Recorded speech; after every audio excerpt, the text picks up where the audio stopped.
name is George Galloway, presenter of كلمة on الميادين television. Mind you, I don't mince my words. I speak كلمة and my audience does too.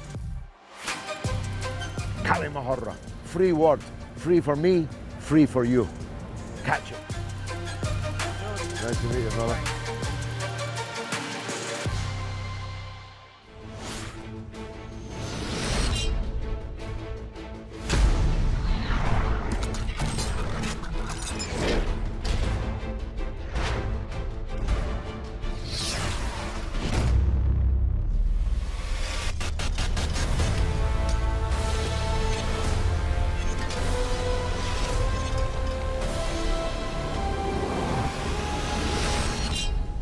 Welcome to كلمة with me, George Galloway, on الميادين television, coming to you from London, but discussing Europe and the big freeze. Just a few days ago, it looked as if the people of the biggest economies in Europe were facing a cataclysmic big freeze. They were facing gas and electricity bills that were literally unpayable, and a big movement was building, in Britain at least, on the basis of can't pay, won't pay, and enough is enough. Now, I've been through campaigns like that. Mrs. Thatcher introduced a poll tax, which was piddling compared to the energy price rises that were in the pipeline, if you'll forgive the pun, and it brought her government down. And so the governments of France and Britain and Germany have had to look lively to see off what could have been a disaster, with gas and electricity consuming half of the old age pension lived on by millions of people in Britain. Poor people, the poorest people in the country, families on low incomes, facing 3/4 of their income by April being consumed in their gas and electricity bills. The British inflation rate is forecast by the officials in charge of it to be 22.6% by April of next year. These are levels of price increases that are unsustainable in a country where workers are routinely offered 3% wage increases, in other words, a 22% wage cut, and excoriated as wreckers when they decide to go on strike for a wage increase that will at least have some resemblance to the level of price increases that they are suffering. However, the magic money tree in Germany and Britain, at least, has come to the rescue. You know, the one that politicians kept telling us didn't exist when we said that austerity was becoming unbearable and government needed to fork out some money to soften the punishment. Well, the magic money tree is back. No sooner had little soldier Scholz, the minority chancellor of Germany, offered a 65 billion euro economy package to head off the increase in energy price rises, the British Prime Minister, of only a few days standing, has let it be known, though the details are a little scant at the moment, that 130 billion pounds, remember a pound is more than a euro, though only for the moment perhaps, and both are less than they were against the dollar, almost double the German subvention is to be paid out in Britain. However, it's not, it would appear, going to be given out to the people, which would be far more efficacious in terms of economic health. It's going to be given as subsidy to the already bloated private energy companies in Britain, some of whom are actually government-owned by other European governments, like France. You with me so far?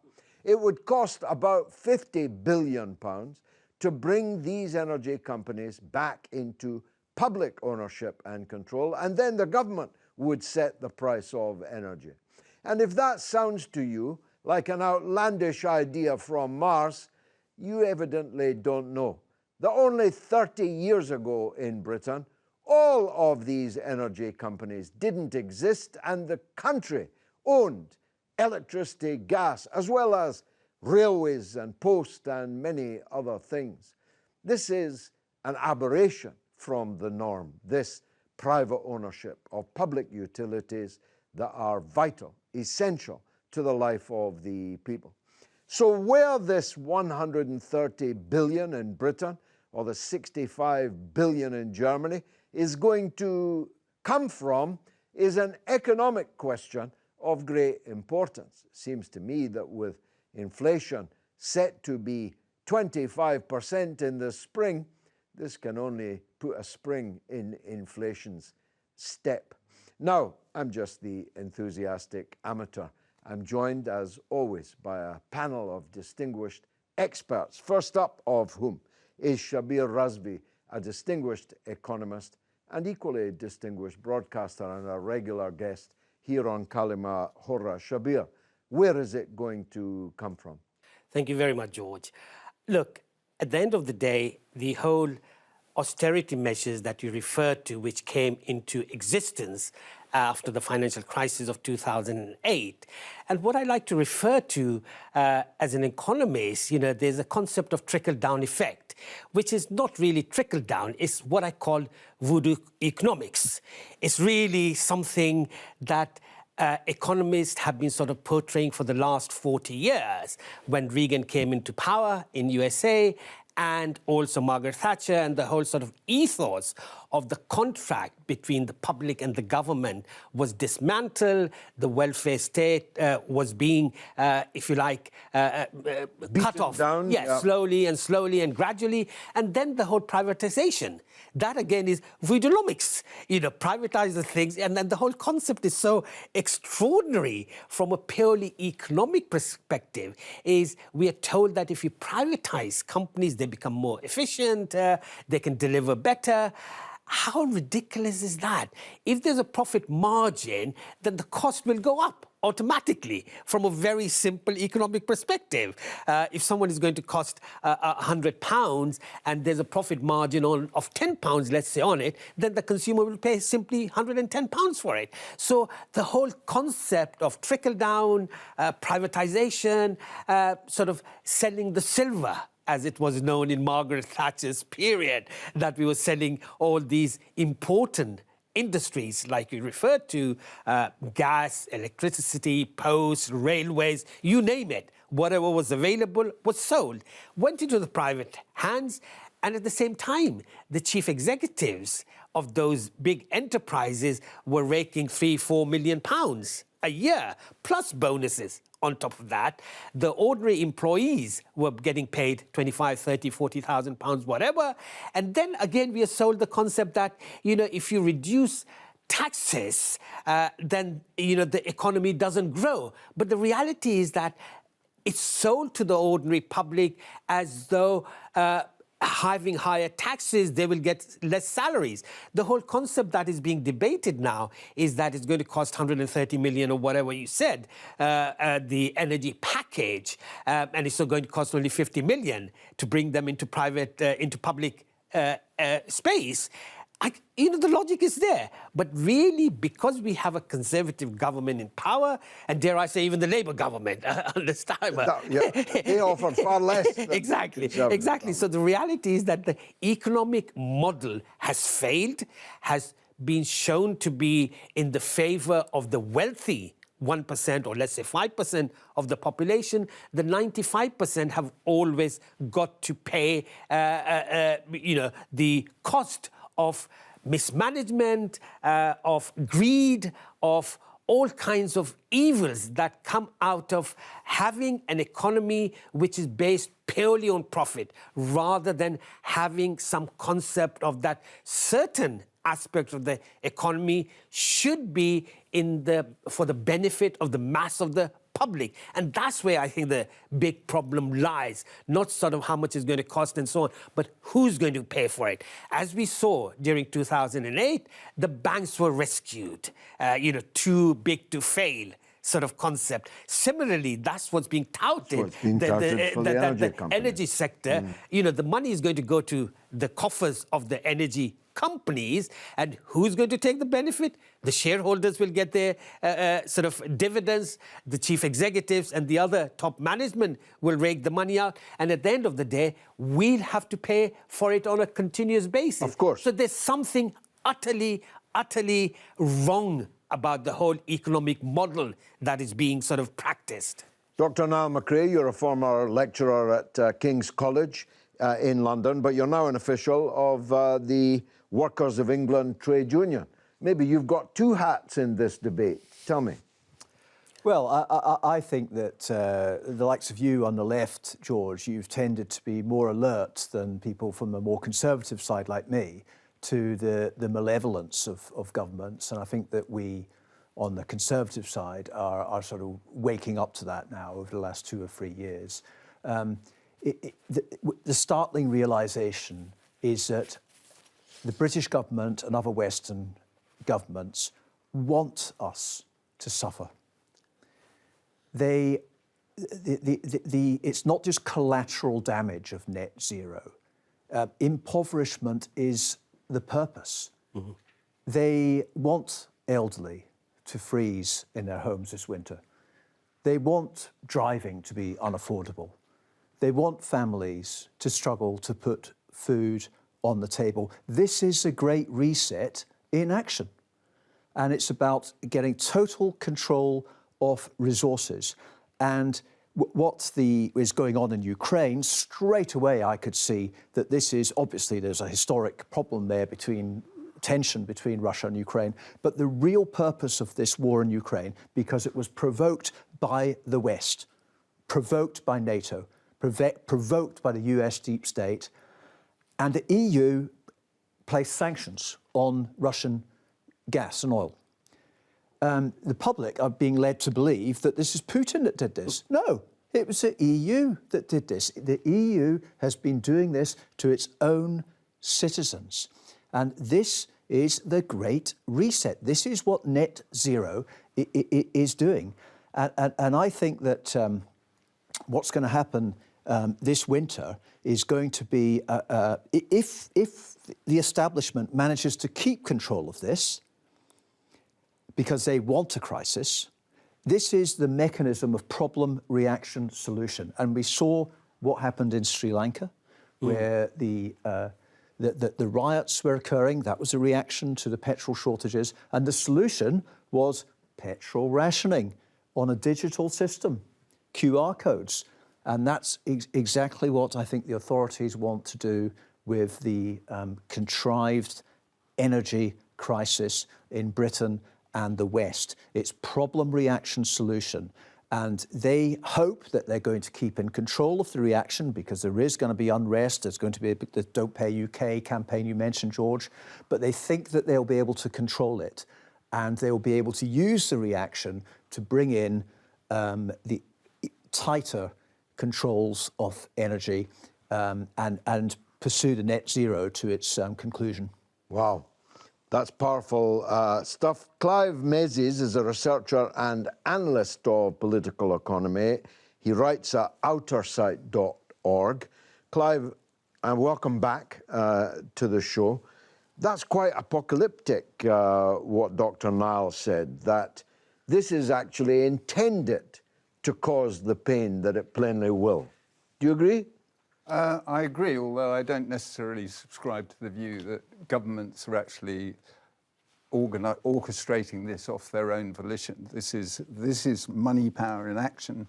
And Shabir referred to the 2008 global financial crisis, the bailout of the banks. That was the seeds of hyperinflation, which is where this all started.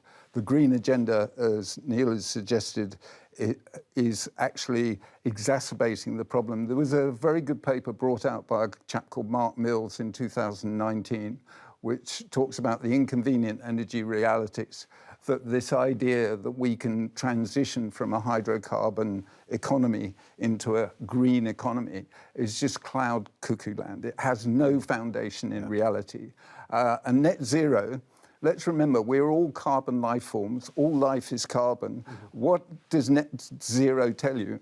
It tells you there is no room for people or life on Earth. They're looking to if you like, reduce. We are the carbon. Population. We are the carbon that they're looking to reduce.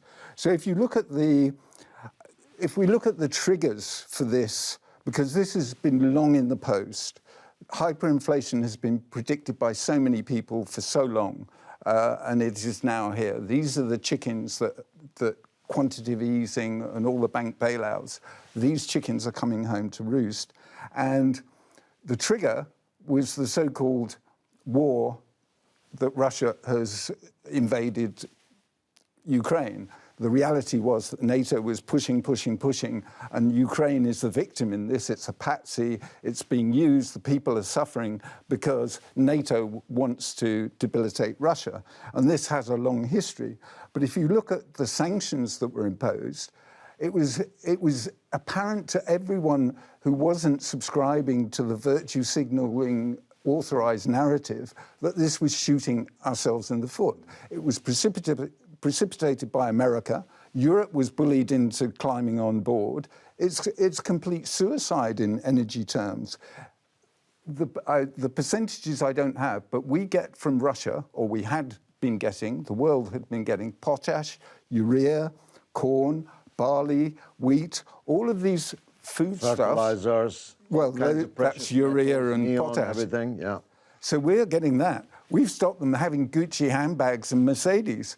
They don't need those to live. We need energy and we need food. And that is what we are being deprived of through these recessions. So it was deliberate. There's a really, if you want to pick this apart, there's a really good commentary on March the 9th this year by Gonzalo Lira, who comments from the Ukraine. And he broke this down very effectively, that this was going to result in what we're seeing today. And this has a much longer history, which maybe we'll come back to, and I'll leave it there. But the whole point is, this is orchestrated not by governments, this is driven by the money system, which drove the financial crisis and everything that's happened since. Dr. Greg Simons is in Poland just for a conference on Europe's challenges ahead. He is an expert in international relations, geopolitics, and crucially, propaganda. He's associate professor at the IRES at Uppsala University and a lecturer in the Department of Communications in Riga in Latvia. Dr. Simons, welcome to the show. My pleasure. Dr. Greg, how cold is the coming winter in Europe likely to be? Well, it's one which the EU has a significant input in. I mean, the policies that they've been pursuing in the name of the US's geostrategic interests are going to put European lives and businesses at risk.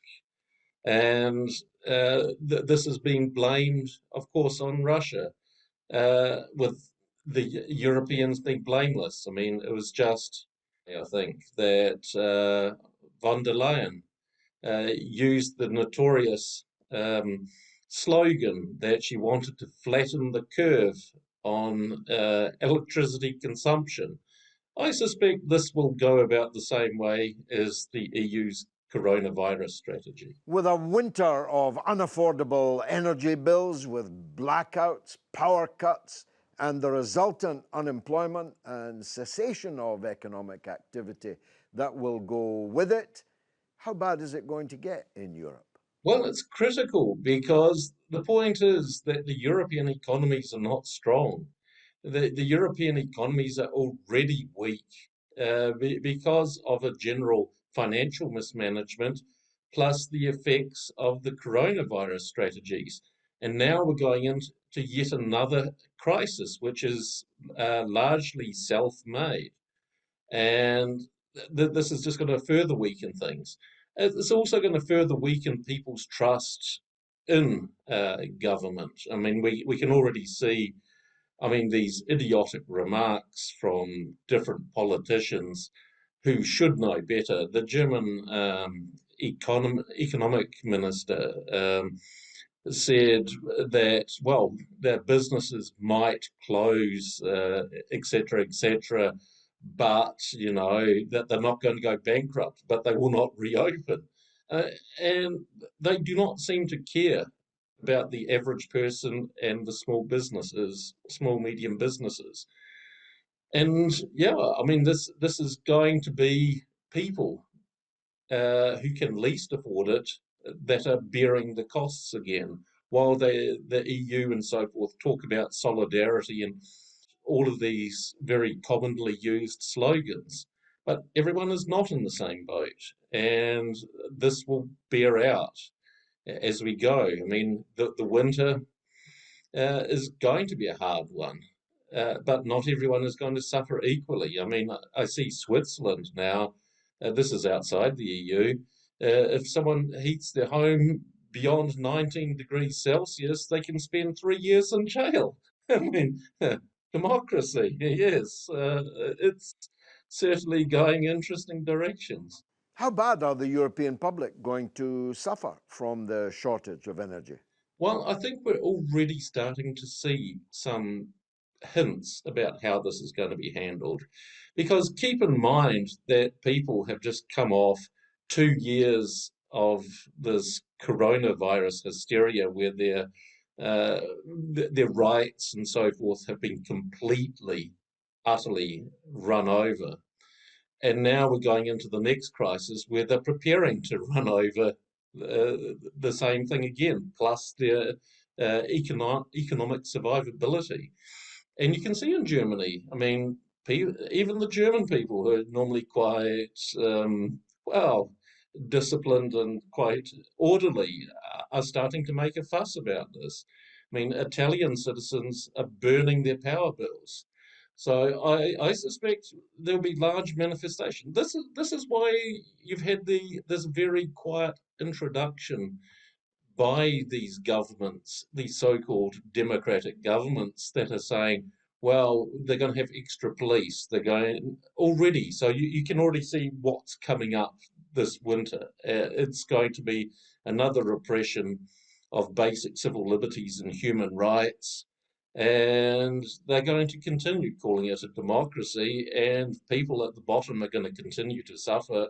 But I think the patience is wearing thin. I mean, we can see in Holland, the Netherlands. I mean, when those farmers were confronted with violence, uh, it escalated.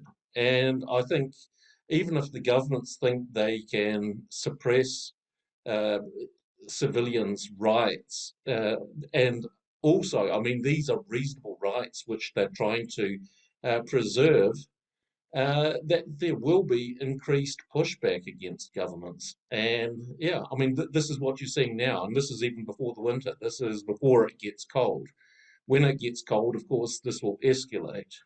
Did the Western leaders not know the consequences of their own actions, launching economic warfare against Russia? Are they fools or are they knaves? Which? I think it's a combination of two things.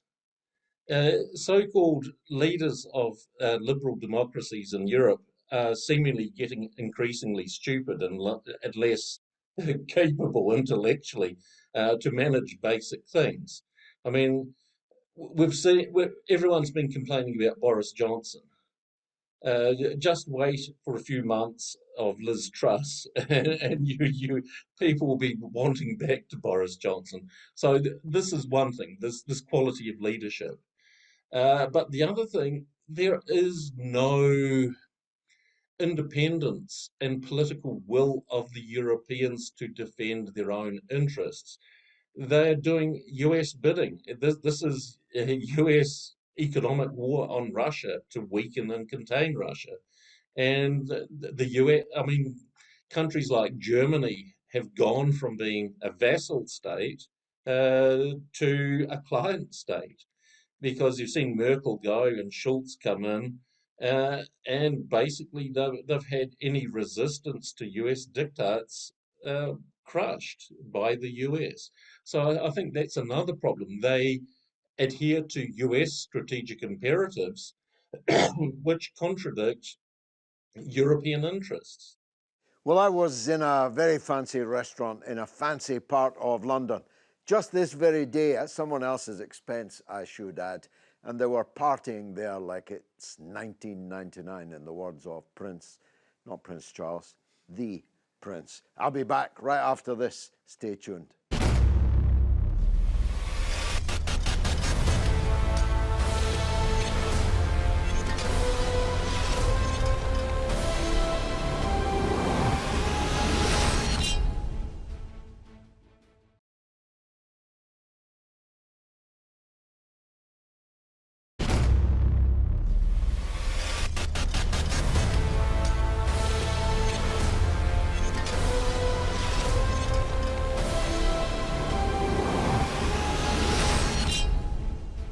You're watching كلمة with me, George Galloway, on الميادين television, coming from London, discussing Europe and the big freeze that is on its way this winter. Dr. Nile, I listened very carefully to what you said, as I always do. The overwhelming question that was screaming between my ears was, why?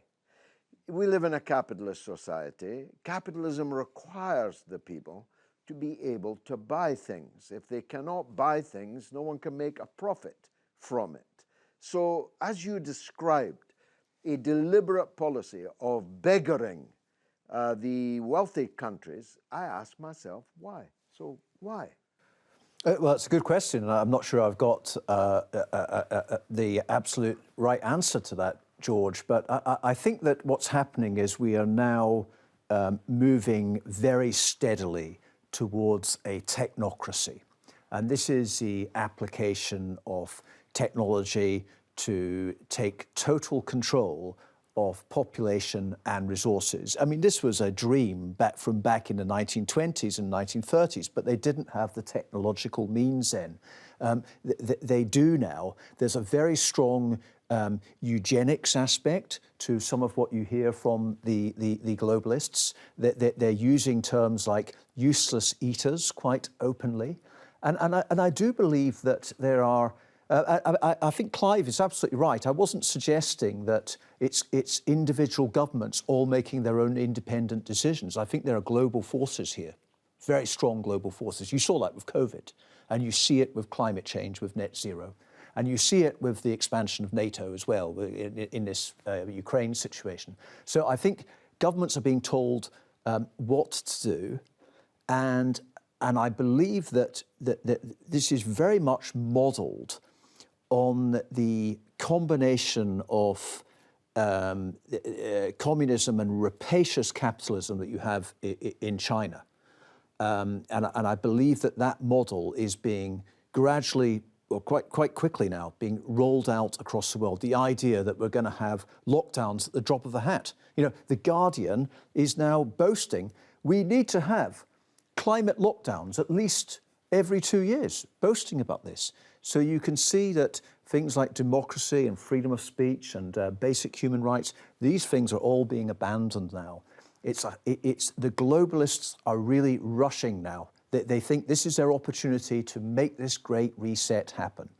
And I believe unless people wake up en masse in time, and there are people waking up, but not quickly enough, I think there are protests, as we've heard in places like Germany, but there needs to be much more active resistance against this, because otherwise the future is very bleak. Well, it's an ill wind, of course, that blows nobody any good, and my next guest has done really well out of the Cold War. I sat with him in Parliament for decades. He was the Conservative MP for a Devon constituency. Nowadays, he lives off the moral earnings of a writer of spy novels. He is the one and only Nigel West. Nigel, welcome on the show. Pleasure.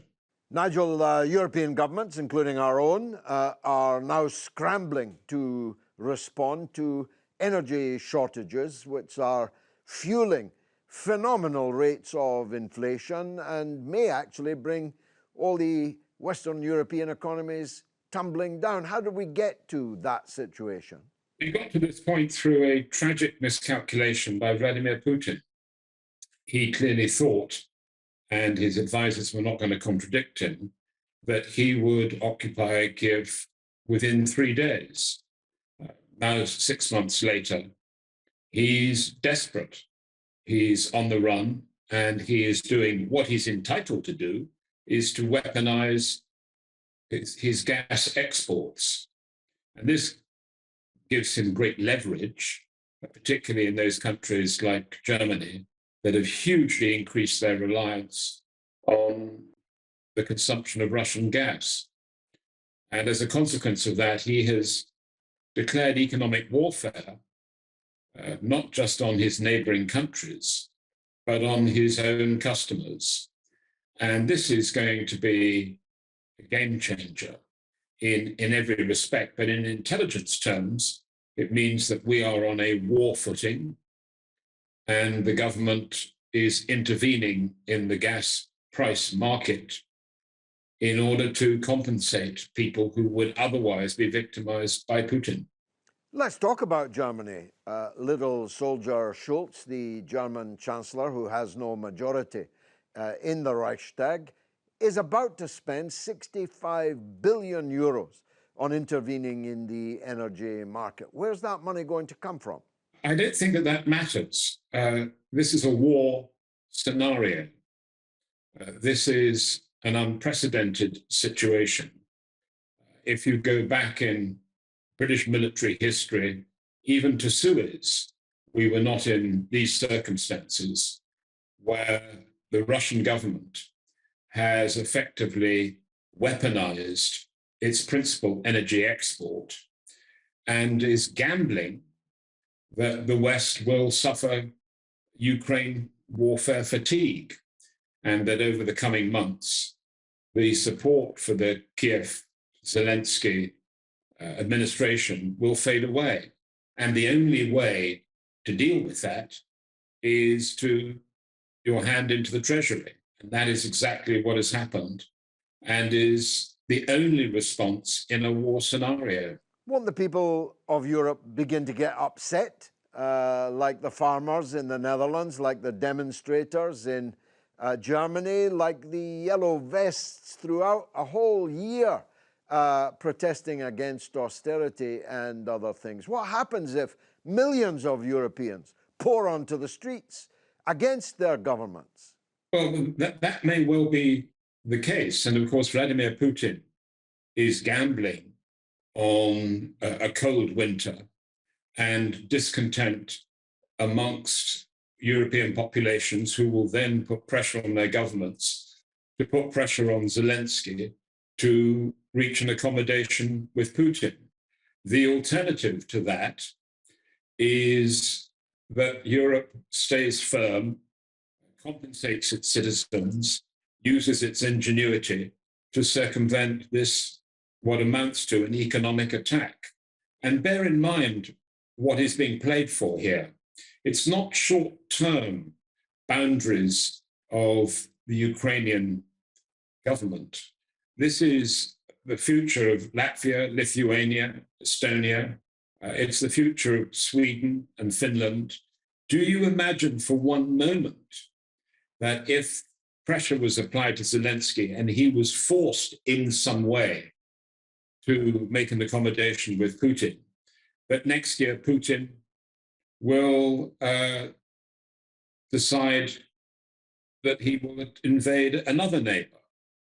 And just bear in mind that all of these decisions made in the Kremlin date back to the Bagram airfield surrender. When American troops vanished overnight from Bagram airfield, it's quite clear that the Putin regime decided that Americans couldn't be trusted and that they would not fight for an ally that they'd made a commitment to. And that's where we are now. If you acquiesce and if you accommodate a dictator who is hell-bent on hegemony, then you take the consequences. And we've seen that, what happens when that occurs in history. You think the European public can cope with the crisis to come? Well, we'll have to wait and see whose gamble works out. Putin has gambled that applying pressure, weaponizing the energy market will be to his advantage. The other countries who are now his victims can either surrender to that pressure or they can resist. And we know what happens if you fail to resist. Come on, Nigel. We sat together in Parliament for almost 30 years. I'm asking for your prediction on what is likely to happen. You were the oracle in Parliament, after all. I think there is a difference between the countries that are closest to Russia, the former countries of the Warsaw Pact and the Soviet Union, the countries of Central Europe, and the United Kingdom. So we are quite separated because we've never had to, not for hundreds of years, have we had to endure invasion and occupation. Central Europe are prepared to experience those kinds of privations that you've described, precisely because they've undergone that experience in the past. And if you want my prediction, I think that Vladimir Putin will be gone within a relatively short space of time. I've been wrong so far. He's survived 6 months of this war. I very much doubt he'll survive another 6 months. And within half an hour of him leaving the political scene, there will be a dramatic change in the gas price.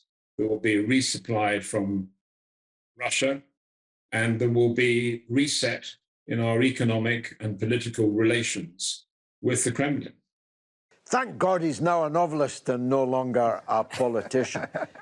We could spend a day and a half unpicking that, but one phrase that Nigel West used, we'll have to put our hands in the Treasury.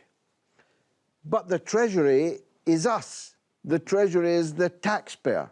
And the Treasury is already dry after the expenditure of hundreds of billions during the COVID crisis. So we live in a country where 39 billion was spent on a track and trace scheme of which there is neither track nor trace. How many more billions have we got in this Treasury?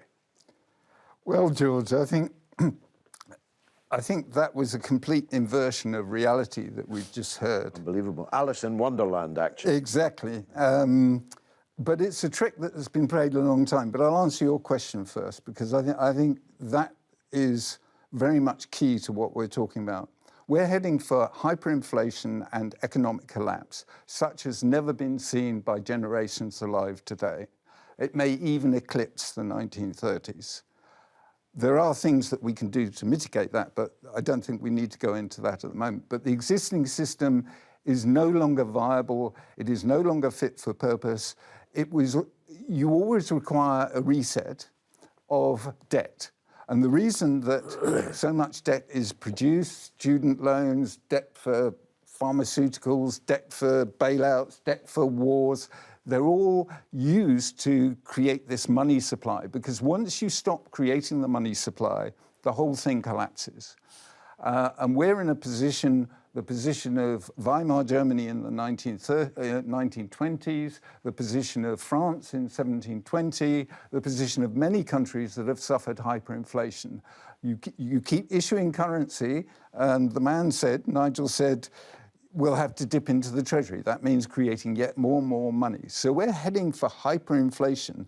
And you asked the question of Neil, why is this happening? And this has nothing to do with ideology, conservative or socialist. Both are played. They are both used as weapons. And this ideology of destruction, which is effectively what it is, has a 2,500-year history.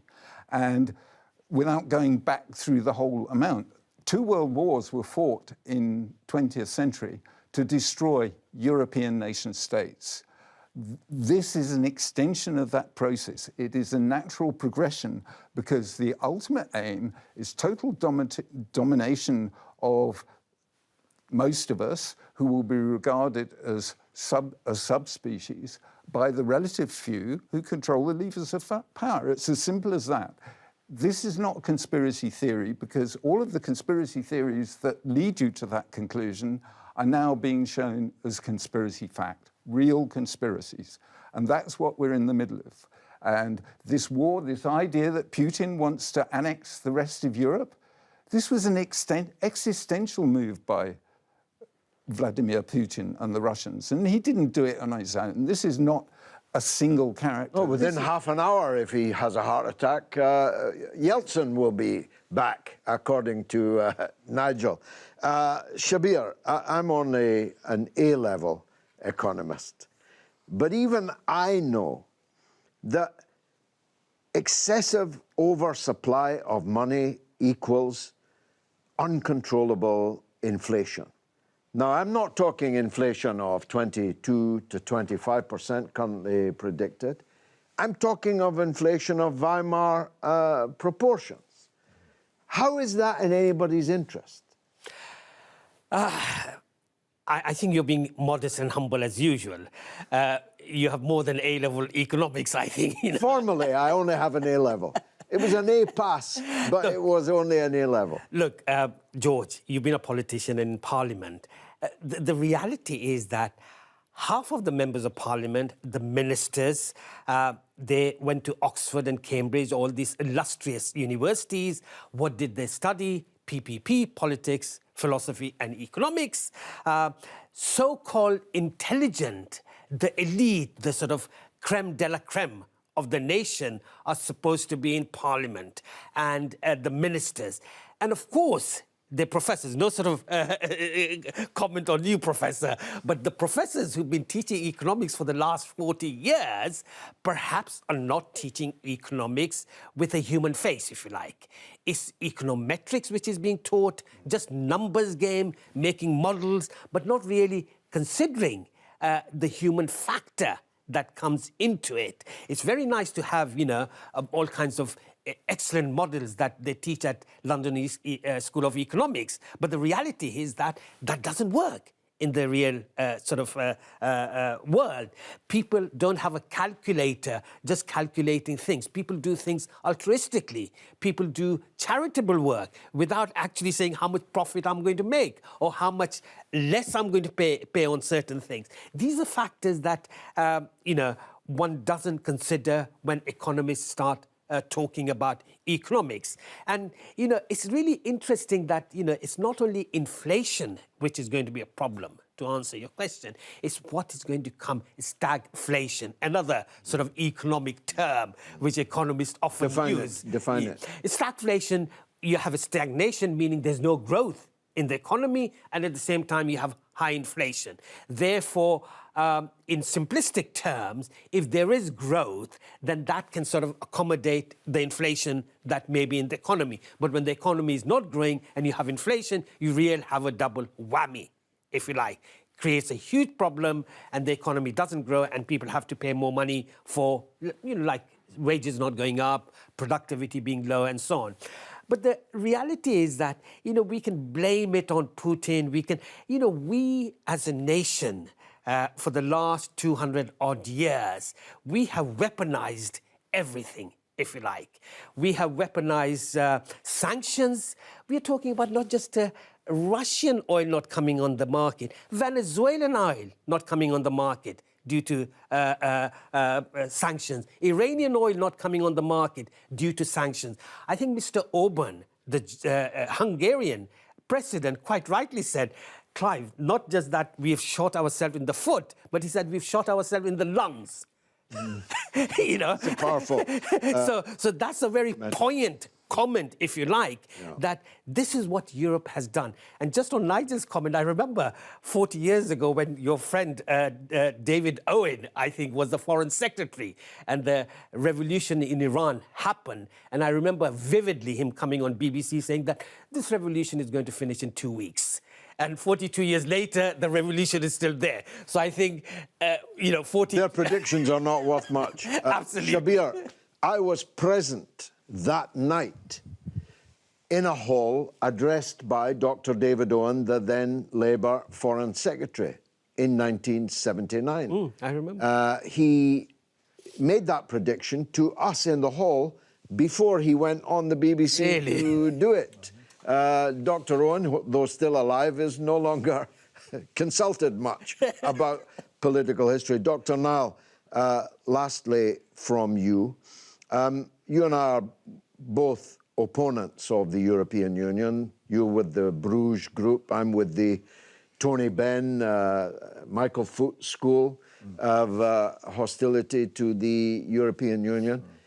But nonetheless, are you surprised at how the European leaders, both of the Union and the individual European leaders, have been so ready to jump over the cliff for Joe Biden and the Democrats in Washington? Because I am actually surprised at it.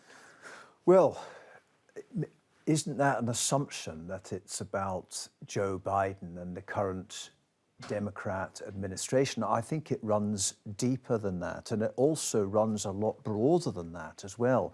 There is clearly some very powerful global forces at work, and we saw it with COVID, and we see it with climate change. Obviously, money is there in the background as in the foreground, perhaps we should say, as a very sort of governing factor here. It's quite startling, isn't it, that the European Union, that some of its most fundamental tenets, like freedom of movement, that was abandoned with COVID, and all of these human rights. Look what they've done to Russian people. You know, not just Kremlin administrators. All Russian people are now being treated like Hitler treated the Jews. So that is where the EU is taking us. And, you know, I've campaigned a lot against the COVID tyranny. And there was going to be a Rejoin the EU rally, and it was cancelled. And we were going to go with a banner saying, EU equals mandatory injections. Is that your ode to joy? The people who are marching in favour of the EU are supporting these sanctions, which are killing people. People are going to die as a result of these energy net zero sanctions, which has got nothing really to do with Putin. Putin is just a cover story for this. The whole Ukraine thing was set up as a cover story for this misanthropic curtailment of human existence.